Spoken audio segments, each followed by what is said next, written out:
અને વાત હવે અમદાવાદની કરીએ, જ્યાં કાચની મસ્જિદ કેસમાં હવે ઈડીની એન્ટ્રી થઈ ચૂકી છે. સલીમ પઠાણના નાણાકીય વ્યવહારો ઈડી તપાસવાની છે.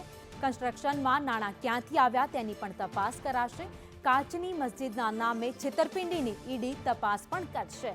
તો સલીમ પઠાણ પર કોર્પોરેશન સાથે છેતરપિંડીનો આરોપ લગાવાયો છે, જે સમગ્ર મામલે તપાસ કરવામાં આવશે. વધુ અપડેટ સાથે સંવાદદાતા કશ્યપ અમારી સાથે જોડાઈ ગયા છે. કશ્યપ, કાચની મસ્જિદ કેસમાં હવે ઈડીની પણ એન્ટ્રી થઈ ગઈ છે. અલગ અલગ મુદ્દાઓ પર તપાસ થશે. કાચની મસ્જિદના ખોટા ટ્રસ્ટી બની કરોડો રૂપિયાની વકફ સાથે જ કોર્પોરેશન સાથે છેતરપિંડી કરનાર સલીમ જુમાખાન પઠાણ છે, તેની અલગ અલગ 3 ગુનામાં પોલીસે ધરપકડ કરી હતી અને હવે આ સમગ્ર મામલે ઈડીની એન્ટ્રી થઈ છે અને ઈડી દ્વારા આગામી સમયમાં આ મામલે તપાસ કરવામાં આવશે. સલીમ પઠાણ જે છે, છેલ્લા 20 વર્ષથી કાચની મસ્જિદ ટ્રસ્ટમાં ખોટું ટ્રસ્ટી બન્યો હતો અને નાણાકીય ઉચાપતનો તેના ઉપર આરોપ છે. આવા સંજોગોમાં નાણાકીય વ્યવહારો તેના સાથે જ તેનું જે કન્સ્ટ્રક્શનનું કામ છે તેમાં તેના નાણાં ક્યાંથી આવતા હતા, આ તમામ પાસાઓની તપાસ આગામી સમયમાં ઈડી દ્વારા કરવામાં આવશે.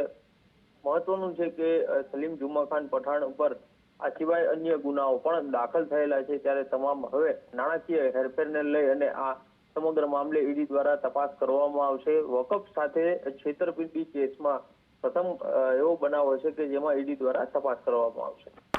આભાર માહિતી માટે.